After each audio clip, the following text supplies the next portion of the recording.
but I'm substantially certain that he's never coming out of jail. I do not see Bruce McArthur seeing daylight. I do not see him in a public setting ever again. A life sentence for serial killer Bruce McArthur. He'll be at least 91 years old before he can even apply for parole. Nearly a decade since the first of his 8 murder victims went missing, just over a year since his arrest, Bruce McArthur was led from a Toronto courtroom today knowing he will have to spend at least 25 years behind bars before he can seek parole. John Lancaster was in the courtroom as the serial killer learned his fate. And John, this is actually the minimum sentence McArthur could have received. Well, Dwight, Bruce McArthur is 67 years old. He's in poor health. As the judge said, even if he does survive 25 years in prison, it doesn't mean he's going to get paroled. At the end of the day, the judge said this is about retribution, not vengeance. For the friends and families of the lost, it's likely no sentence was good enough. Certainly, they wanted more. I was a friend of Andrew's for a while, and I not only lost Andrew, I lost Dean, and I lost my friend Salim as well. Losing 3 friends and killing 8 victims and having a life sentence for that isn't enough. It's not enough for the families, it's not enough for the lives lost, and it's so not enough for the community. Inside the court, Justice John McMahon described McArthur as pure evil, morally bankrupt. He lured his innocent victims under the pretext of consensual sex. The victims were not only used for his gratification in life, but in death. These men did not die a quick and painless death. Noting McArthur kept gruesome photographs of the 8 men he bound and strangled with ligatures.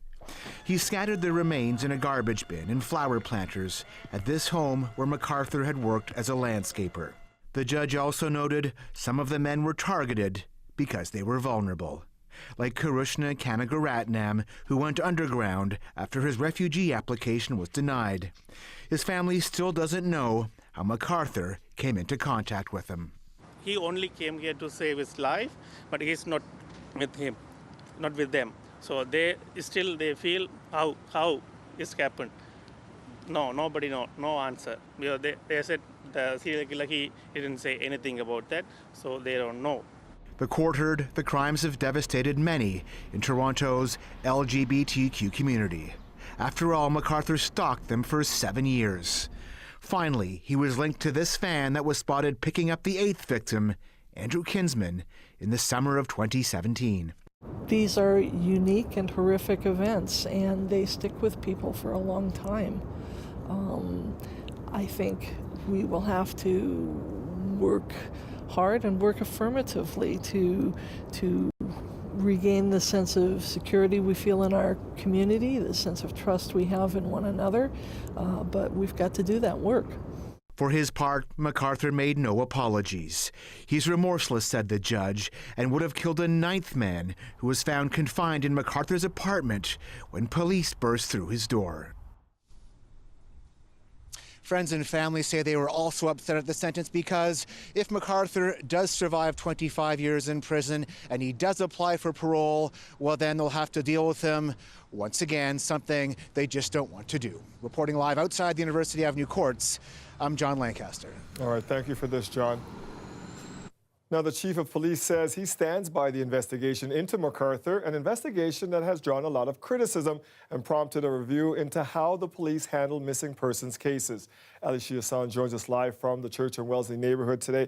And Ali, we heard police say they may not be done with McArthur yet.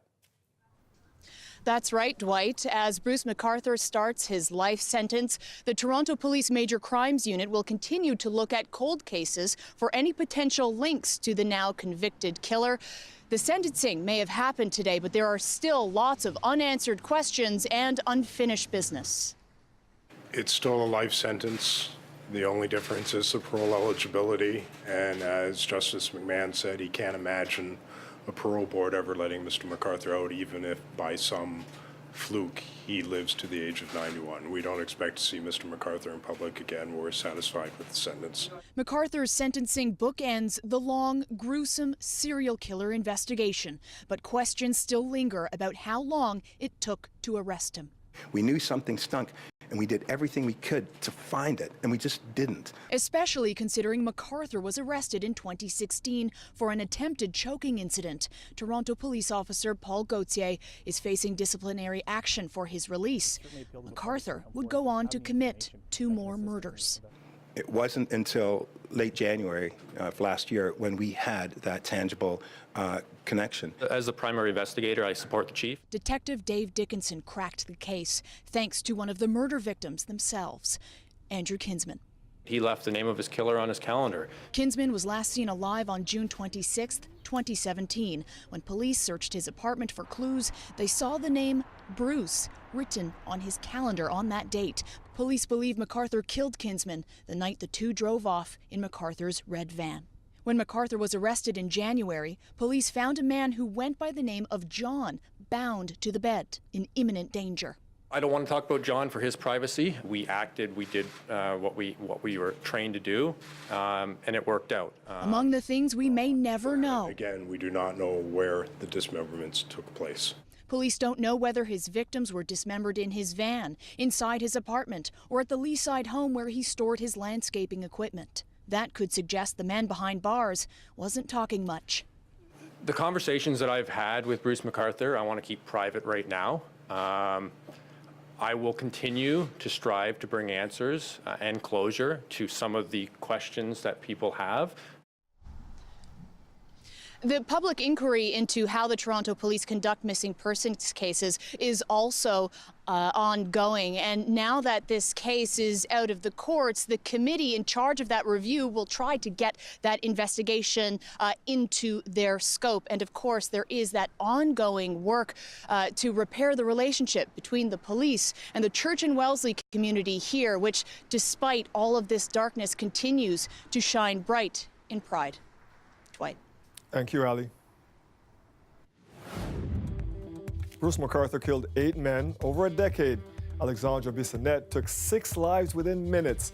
The Quebec City mosque shooter has been handed his sentence, life in prison and 40 years before any chance of parole. Why that sentence is problematic, coming up at 6:30. It's been 2 long nights without heat or water for residents in a St. Jamestown high-rise, but today, city workers finally got everything back up and running. Inspectors shut it all down on Thursday in order to find a potentially dangerous fault in the electrical panel at 280 Wellesley. Since then, residents have been without heat or running water. We checked in with them last night and heard about the long, cold wait ahead of them. I'm on the 29th floor, and my floor, you can't stand on it. It's that cold. The way our houses are built, like there is air leakage everywhere. It's not sealed properly. Like the windows and the doors are not sealed properly. So if we don't have heat, the apartment is just cold, ice cold. This was prompted by recent incidents at 260 Wellesley and 650 Parliament. All 3 properties are owned by the same company. Now, residents tell CBC they have created a new board and are insisting on monthly meetings with building management. Trespassing on subway tracks is a problem that costs commuters a total of 26 hours in delays last year. Not to mention, it could end up being deadly for those who do it. The TTC has launched a new campaign to teach people tracks are for trains. Greg Ross goes on the ground for this story. It's a concerning trend at subway stations around the city. We had over 100 incidents of people who were at track level last year who shouldn't have been. TTC spokesperson Haley Waldman says there are a variety of reasons why people are doing this. In some cases, they end up on the wrong platform and cross to catch a train on the other side, or they may simply want to retrieve something they've dropped, like a cell phone. We really want to underscore that your phone is not worth your life. Nothing is, and we don't want anyone going to track level for any reason. It is incredibly dangerous. In addition to the risk of being hit by an incoming train, a person could also be electrocuted if they come in contact with the third rail, which is the power source for subway trains. How many volts of electricity are there? It's 600 volts. Not surprisingly, most riders we talk to say it's not worth the risk. That's crazy. So dumb. It's so scary, actually. It's a very real death threat. But this man admits he would consider it. But if I needed it bad enough, I think I may go get my cell phone, as long as I know there's no train coming. There may not be trains, but there are cameras. All subway stations are monitored at this TTC operations center. What happens when somebody here sees somebody jumping onto the track?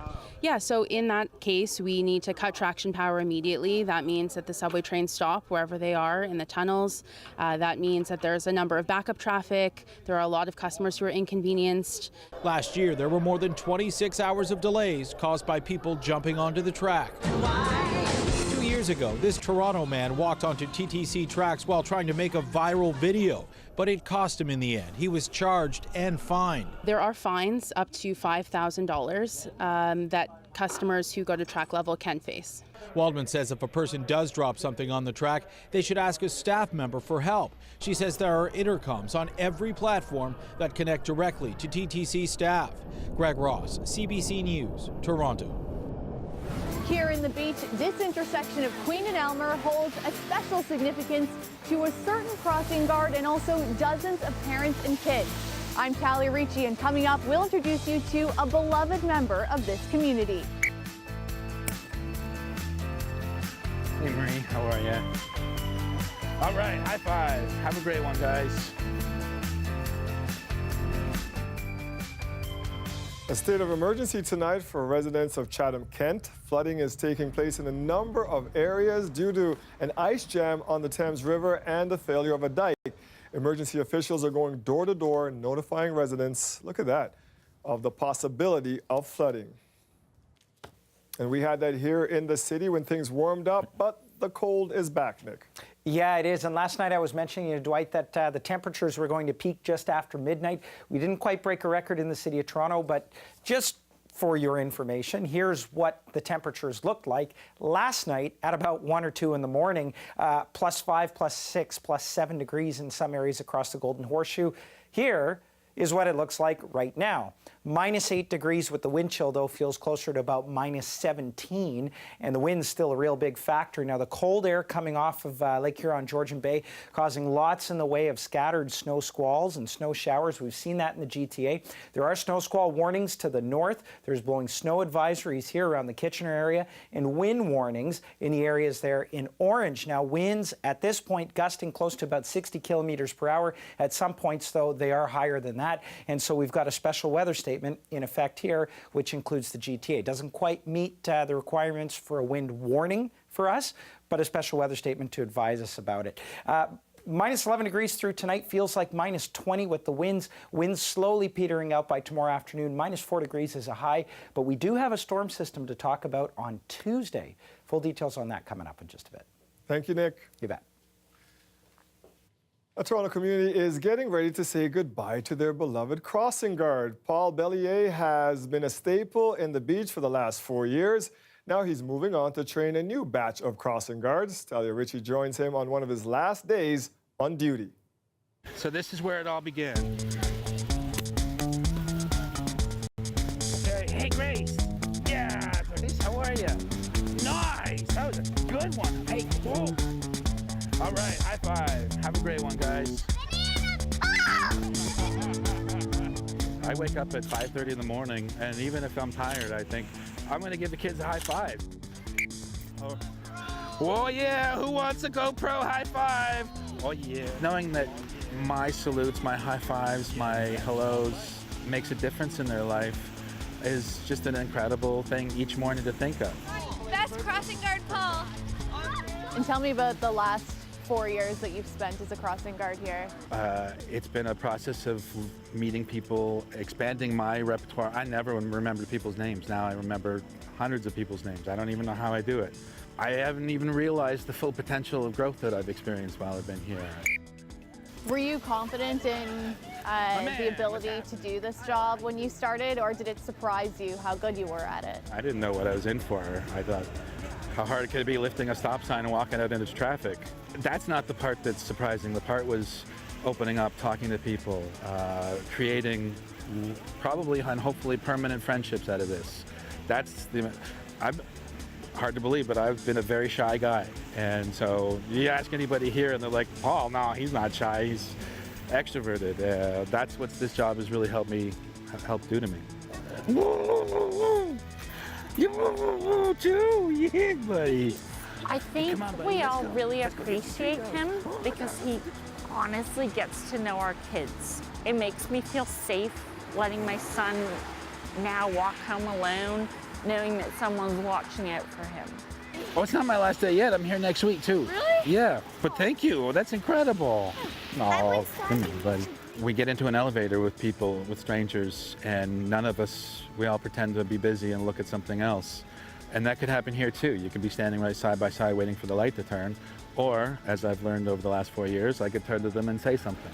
Way to work it, G-Man. See you, buddy. We'll see you tomorrow. See you, Avery.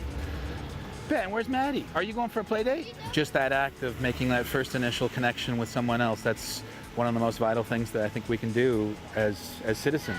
Bye-bye, have a good day. Hey, Eliza. Next week, yeah.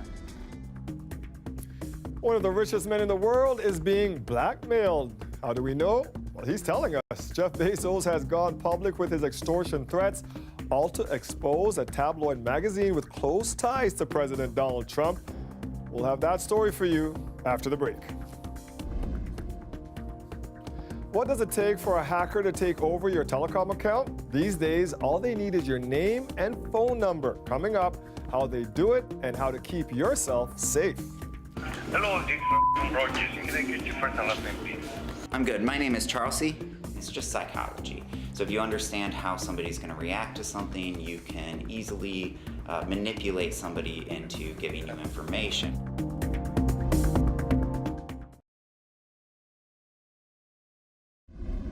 And if they stop Amazon from coming to New York, they're going to have the people of New York State to explain it to. The governor of New York State is not happy tonight. Plans to bring a new Amazon HQ to NYC could fall through.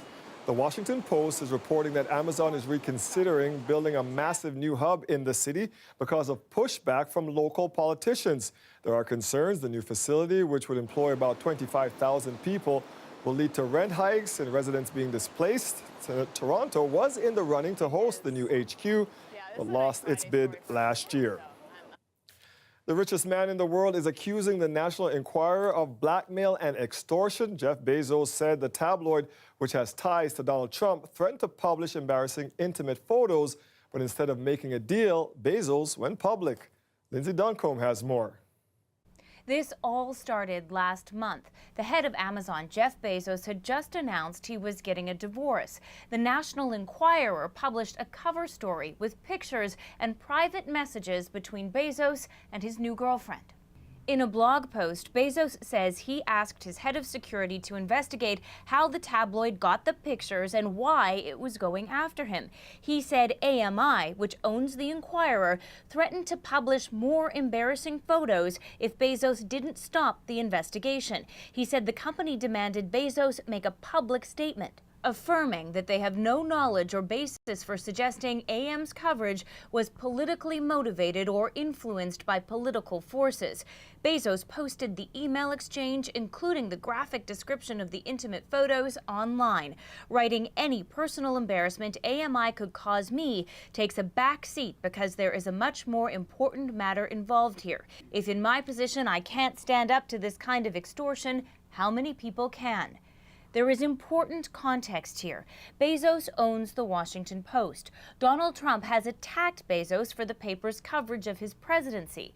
The president has had a cozy relationship with the National Enquirer for years. The paper recently admitted it coordinated with the Trump campaign to pay hush money to a Playboy model so she wouldn't go public about her affair with Trump. It signed an immunity deal to avoid prosecution. The paper's publisher, David Pecker, has long been accused of catch-and-kill operations, paying someone for a story, then keeping it quiet to protect the powerful. In his memo, Bezos said that Pecker was particularly sensitive about the paper's ties to Saudi Arabia. Extortion is a crime, and there are reports that federal prosecutors are looking into these allegations. In a statement, AMI said it believes it acted lawfully in its coverage of Bezos.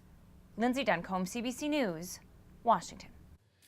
Is your name and cell phone number all it takes for a hacker to take over your telecom account? Marketplace's latest investigation has found a few pieces of your personal information could leave you and your accounts vulnerable. Charles Agro explains. Hello, this is broadcasting. Can I get your first and last name, please? I'm good. My name is Charles. Actually, his name is Joshua Crumba. He is an ethical hacker impersonating me to illustrate how the latest type of phone hack works. Date of birth is February. A few personal details later, and this customer service rep is buying it. Crumba is in my cable account, and I'm locked out. The technique he used is called social engineering. A hacker charms a customer service agent using a few publicly available pieces of my personal information, eventually convincing them to hand over the rest. It's just psychology. So if you understand how somebody's going to react to something, you can easily manipulate somebody into giving you information. While I got locked out of my accounts, others have suffered far worse at the hands of hackers. $30,000 equivalent in crypto. Former cryptocurrency executive Aaron Tomlinson lost thousands after hackers used a series of 8 online chats to convince customer service reps to hand over enough information to take over her account. As far as she can tell, the hackers only had her name and telephone number when they started. They were given my account number, my email, my credit card information, my birth date. Since Canada's Privacy Commissioner started requiring companies to report privacy breaches in November, there have been more than a dozen reported cases involving social engineering in this country's telecommunications sector alone. What could companies be doing to better protect consumers? I think the biggest thing is education. We have got to do more in making our people aware that these things happen. Well, I mean, it's obviously alarming. Every Canadian for sure is at risk right now. Tomlinson wasn't happy with the solutions Rogers offered her, so she's taking them to court. Rogers declined to speak to us about her case as it's before the courts, but they do say they're not responsible for what happened to her. In an email, Rogers did tell us they provide ongoing training for their staff and that they take their customers' privacy and security very seriously. Charles Agro, CBC News, Toronto. And there's more. You can watch Charles's full Marketplace investigation tonight. It airs at 8 p.m. right here on CBC Television. You can also stream it at cbc.ca/gem.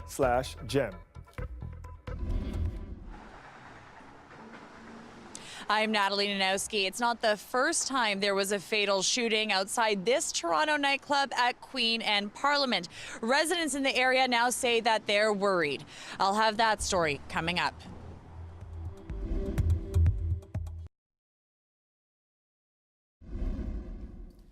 An early morning shooting outside a downtown nightclub has left one man dead. Nellie Nanowski is at the scene tonight near Queen and Parliament. And Nellie, it's not the first time police have been called to that location. That's just it, Dwight. The last time police were called here for a fatal shooting, the club behind me was called Fuse. 3 years later, it's now called Vault. But both residents and shop owners in the area tell me that not much else has changed because police have been here quite a few times since then, and now people are wondering what's going on. I know it's a club and everything, but at the same time, you never know what could hit at what time. And that being done, and then the entire area was cordoned off, it makes you feel like kind of threatened in your own area. Police were called to Queen and Parliament around 2 this morning. Shots were fired outside this nightclub. Our officers were in the area and got here fairly quickly, and they discovered a male who had been shot lying on the street in front of a premise. The ambulances arrived shortly thereafter and provided emergency medical treatment to the victim. Unfortunately, he was beyond medical help and he was pronounced dead at the scene. The victim was shot at close range, several times in the head. Many of the club goers called 911 and waited outside to provide statements to police. Siobhan Sinsel was on her way to work to open the coffee shop a few doors down. It's the second time she's seen her block taped off as a crime scene. Last shooting was similarly outside on the street. I actually feel really sad that this is what's going on in my city. That shooting was in 2016. At the time, the club was called Fuse. A 27-year-old man was shot outside. He then wandered a few blocks to a nearby gas station, where he died. Since then, people in the area say there have been a few instances of violence. At the same bar, I don't think a shooting had happened, but it was like a gun violence though. A car was removed from the scene this morning, but police aren't saying if it was related to the shooting. So, Dwight, we ran the plates on that car and we found out that it is actually a rental. We found out that a woman rented it from Shelburne, Ontario, but we can't tell you much more than that. Right now, we're also still waiting for police to release the name and age of the victim. Dwight? Thank you, Natalie. We don't expect to see Mr. MacArthur in public again. We're satisfied with the sentence. I'm not happy with it. I'm not happy at all with it. Just some of the reaction to the sentencing of serial killer Bruce MacArthur in a Toronto courtroom today. MacArthur admitted to killing 8 men between 2010 and 2017. The justice saying he will have to serve 25 years in prison before he can apply for parole. That means the serial killer will be at least 91 years old before he has any chance of getting out. MacArthur is 67 now. That's the age Alexandre Bissonnette will be when he's eligible for parole. The Quebec man who confessed to killing 6 men at a mosque in 2017 was sentenced to life in prison today with no chance of parole for 40 years. Alison Northcott has more now from Montreal. For those whose lives were forever changed by the 2017 attack, today's decision was a painful disappointment. Eamon Derbali was shot by Alexandre Bissonnette 7 times. We were astonished and we were very upset after this sentence. And we don't know how he gave this sentence. In his 246-page decision, Justice François Houat said Bissonnette's crime will be forever ingrained in our collective memory. He said when Bissonnette went to the mosque that night and began shooting, it was planned and highly premeditated, motivated by prejudice and a visceral hatred for immigrants who are Muslim. The Crown and some of the victims' families had asked the judge for consecutive periods of parole ineligibility. They wanted 25 years for each of the men he killed. But the judge said despite the horror of his crimes, 150 years without parole would be disproportionate and unconstitutional. He rewrote the law from the bench to hand down a 40-year sentence instead. It's been a long and tough process for the victims' families. We want to salute the courage and we wish them well in the future. Since today's decision, it's a very, very long decision by Justice Houat, we will take the opportunity to read it and see if we will or not go to appeal in this case. Members of the Muslim community say they are shocked and sickened that Bissonnette will be eligible for parole when he is 67. Very likely these orphans will be still alive, and the debate will be open again, and they will relive again what we lived today. We were wishing to have the peace of mind and to have these widows and these orphans starting their life in dignity and peacefully and start a new page. The judge said Bissonnette's mental state, his anxiety, panic attacks, and suicidal thoughts contributed to his crime, but said it wasn't the main factor. As he read Bissonnette his sentence, Houat told him his hate and racism destroyed dozens of people's lives. People who today are angry and saddened because they feel justice was not done. Alison Northcott, CBC News, Quebec City. As both of these high-profile cases wrap up today, there's a new bill taking aim at the amount of time convicted killers must spend behind bars before they can apply for parole. The private member's bill points to cases like the slaying of 8-year-old Tori Stafford. Currently, someone convicted of first-degree murder will wait 25 years before they are eligible for a parole. That means Stafford's killers could apply as early as 2023. If the bill passes, it would allow judges to increase that time to 40 years. Opposition parties added a little more fuel to the fire today over whether the Prime Minister's office tried to interfere in a court case against construction giant SNC-Lavalin. Here's what's at issue. Did the PMO talk to then Attorney General Jody Wilson-Raybould about the case, and was she shuffled out because she refused to do what the PMO wanted? Julie Van Duzen is following the story from our parliamentary bureau. And Julie, what steps did the opposition take today?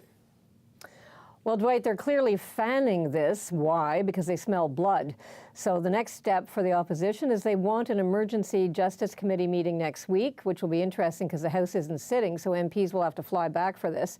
And they want to call witnesses from the PMO. They want to call former Justice Minister Jody Wilson-Raybould at the center of this. And as you said, this is a very big story that's rocking Parliament Hill, in that it suggests that she was pressured by PMO to help SNC-Lavalin avoid prosecution on bribery charges and pay a fine instead.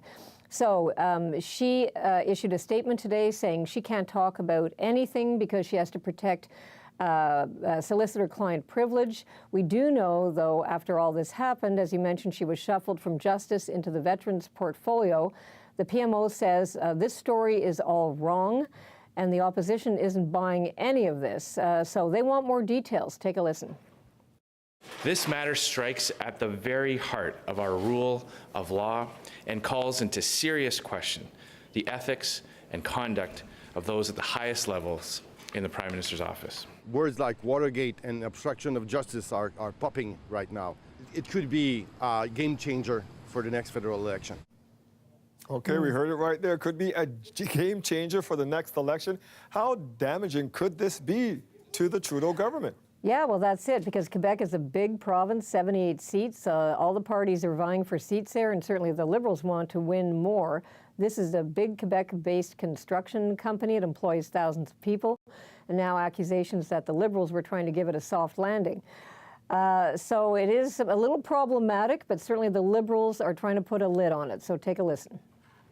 To be crystal clear, at no point has the current Minister of Justice or the former Minister of Justice been pressured or directed by the Prime Minister or the Prime Minister's office, including all employees therein, to make any decision on this or any other matter. So, Dwight, the opposition say if the Liberals have nothing to hide, they should be more than willing to show up at that committee next week and vote for an open investigation. We'll see how it unfolds. Yes, we will. Julie Van Duzen, senior reporter at CBC's Parliamentary Bureau in Ottawa. Thank you, Julie. You're welcome. Trucks full of U.S. humanitarian aid under police guard are at the border between Venezuela and Colombia, but it's not clear if they will be able to cross.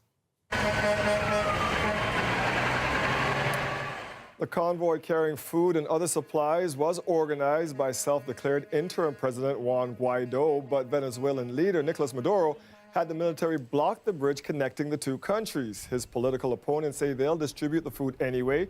Food has become increasingly expensive and hard to find since the collapse of Venezuela's economy.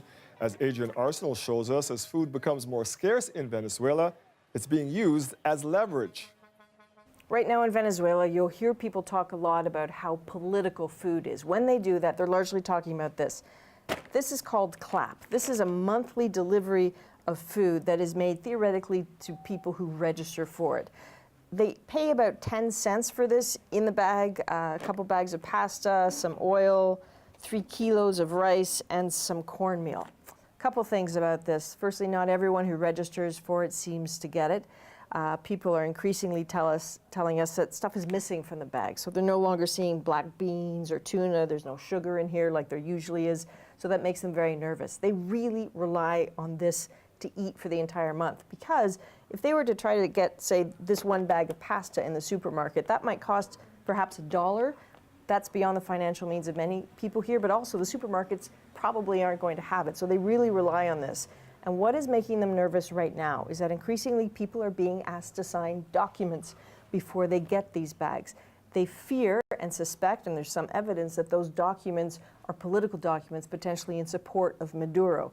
So they're terrified not to sign it because if they don't, they think they won't get their bags. And again, there is some evidence of that. So again, here, food is very much a lever. Adrian Arsenal, CBC News, Caracas. As we head to break, here's a look at where the markets closed today. Stay with us. We'll be right back.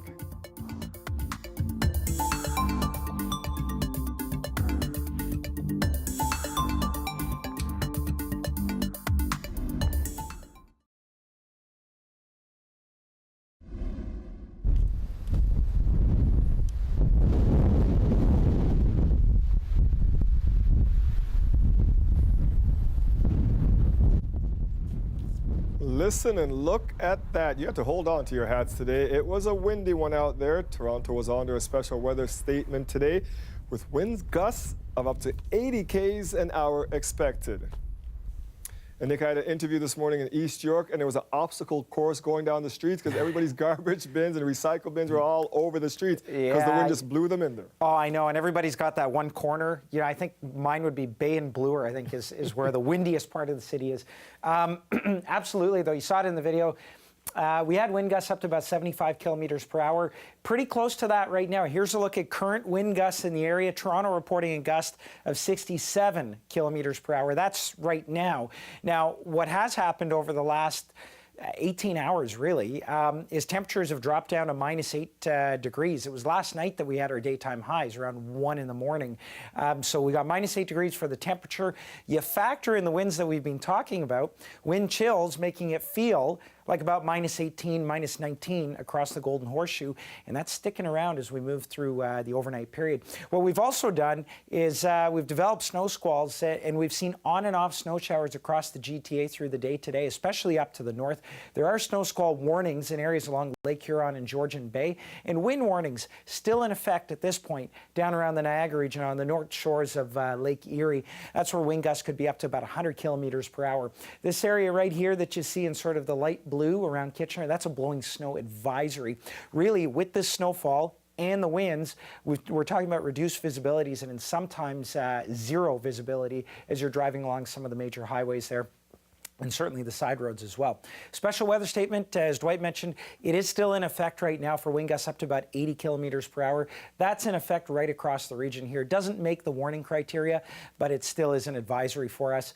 For the most part, things are going to peter out by tomorrow. The winds slowly begin to peter out, and the snow squalls also easing up by tomorrow afternoon. There's some light snow flurries up around Lake Huron and Georgian Bay, but otherwise, we'll see the sunshine for tomorrow. Sunday, though, cloud cover moves in, and more in the way of snow flurries and possibly some light snow for Sunday afternoon.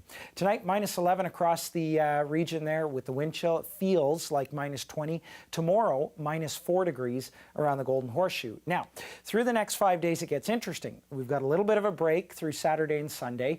Wind chills and temperatures still quite cool, but Tuesday is the one to watch. There is another major snowstorm that's moving through the region. Now, I call it a snowstorm at this point, but the models are kind of undecided as to whether it's going to be snow or a rain-snow mix. So we'll have to watch that into next week. Dwight.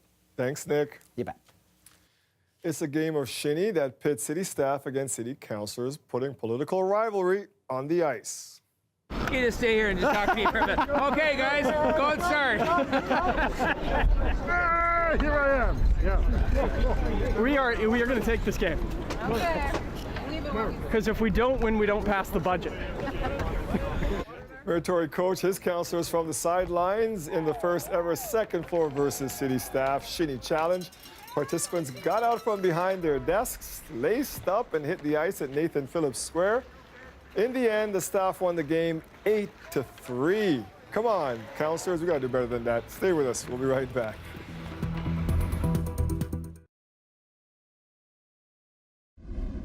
Having a stroke? Wait, I have toast in my pocket. Whew. Come on, somebody say they love Shark Tank. I'll raise you another 3. Statistically, I've got 12 outs, 2 streets to come. Pretzels are delicious. That's a look at the romantic comedy, What Men Want. Taraji P. Henson plays a sports agent who gains the ability to read men's minds.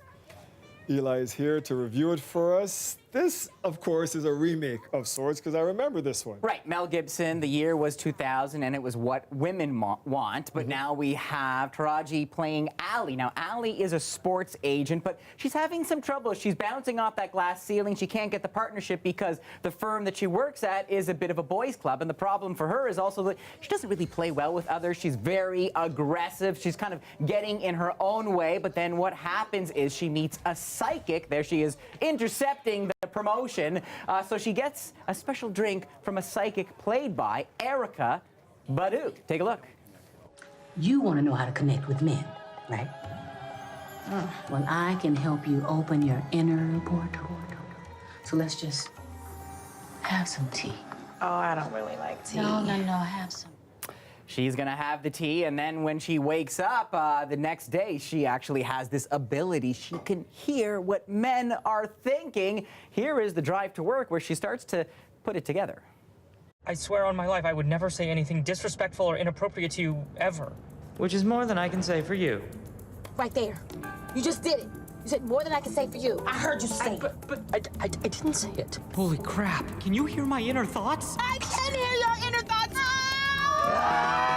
Can you imagine if your boss could read your mind? Oh, my goodness. And so that is just part of the nightmare for that character played by Josh Brenner. Also, Erykah Badu, hilarious, but this is just the beginning of that film. So, what's the verdict? You gonna diss Taraji on my show, man? No, you know, look, I saw the trailer and I'm thinking, okay, this is one of those movies where they put all the good jokes in the trailer and it's gonna be 90 minutes of agony. Hilarious. And Taraji P. Henson, I mean, I know she's a great actor and can be really strong, but I didn't know she could be this funny. I mean, just some of the physical comedy is hilarious, the way she commits to the part. But what's interesting about this is that there's a romantic element, so she's having a lot of fun reading the men's minds, and then she meets the right man. And the thing is, she's always trying to be like the biggest bro in the room to kind of bluster her way through everything. Now she realizes how she's coming off, so she's starting to calibrate that relationship. And also the rest of the cast is solid. Tracy Morgan is doing the usual Tracy Morgan thing. Pete Davidson shows up. And in the end, like, if you look back at the Mel Gibson movie from the year 2000, I think now, like, there's something a little, can I say, skeevy about him using his powers to actually manipulate women. But what she's doing is using her ability to address some of the problems in the workplace as a black woman. So I liked it. Very funny, predictable, but fun. 3.5 stars out of 5. Not bad. All right. Thank you, Eli. New Lego movie out. Anything different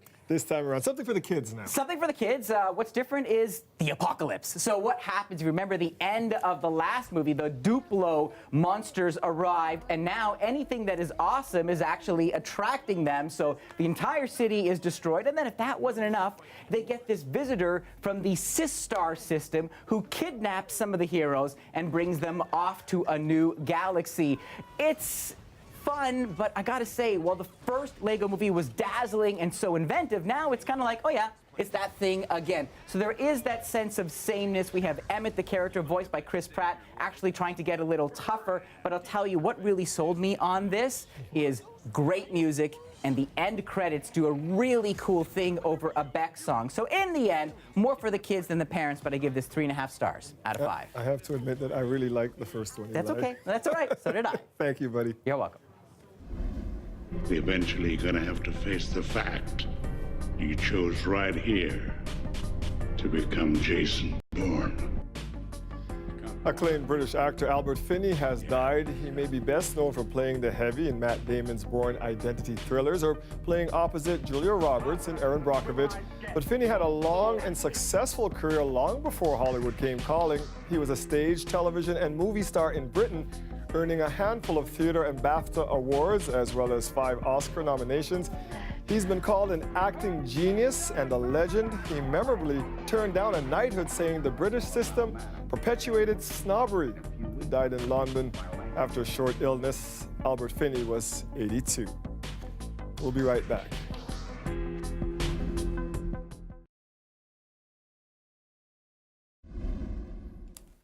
The history of the Black experience in Canada has not always been recorded in textbooks or newspapers.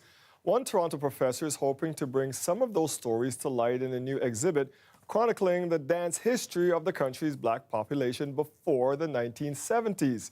It's called It's About Time, Dancing in Black Canada. Boys are mellow as a honeydew. Yeah, that cat is high. Look that look in his eye. Oh, man. This is a collection of songs that came up in my research mostly through the oral history interviews that I did with people like Archie Allain, Jay Jackson, Ola Skanks, Beverly Salmon. The great thing about these songs is that this was pre-crossover radio. Chum didn't come to Toronto until 1957, so you might hear these on radio stations that came up from across the border once a week. And so you would ask people, often the railway porters, who were going down into the States to grab a certain record and bring it back. And so people had their own collections that they would bring to the dances and they would be played there. In terms of social dancing, there's definitely a connection of the legacy of the role in Black life in North America, in the African diaspora, and the role of dance to come together to resist.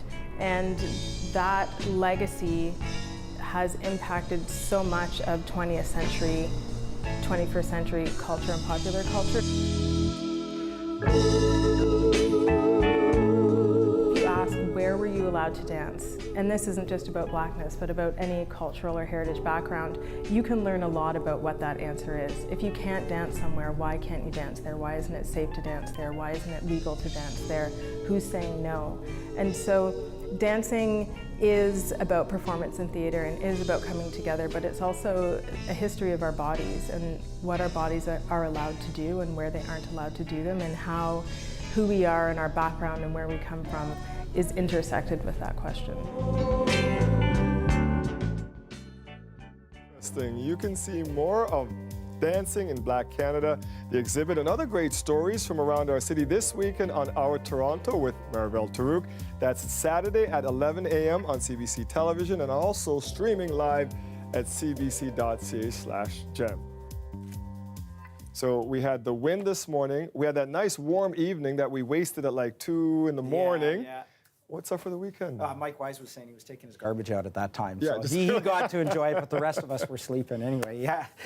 You know what? It's just cold weather that's in store for us this weekend. Temperatures sitting about -4 degrees for tomorrow afternoon. Wind chill making it feel like -10 by the afternoon. Sunday, much the same. Could see a few flurries in there. The one to watch, though, is next Tuesday. I'm going to leave that one for Colette next week because this could be another major storm system that we're tracking here. Snow, rain, the whole deal. So we'll have to watch that coming up. All right. But that's Colette's problem. No problem. We'll leave it for her. We'll get through the weekend first.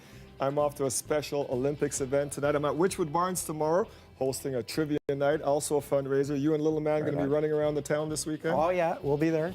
Have fun, buddy. All right. Have a great weekend, everybody. That's our show for tonight. Thanks for joining us. Mike Wise has your next local news tonight at 11. We'll see you back here Monday. Have a great weekend.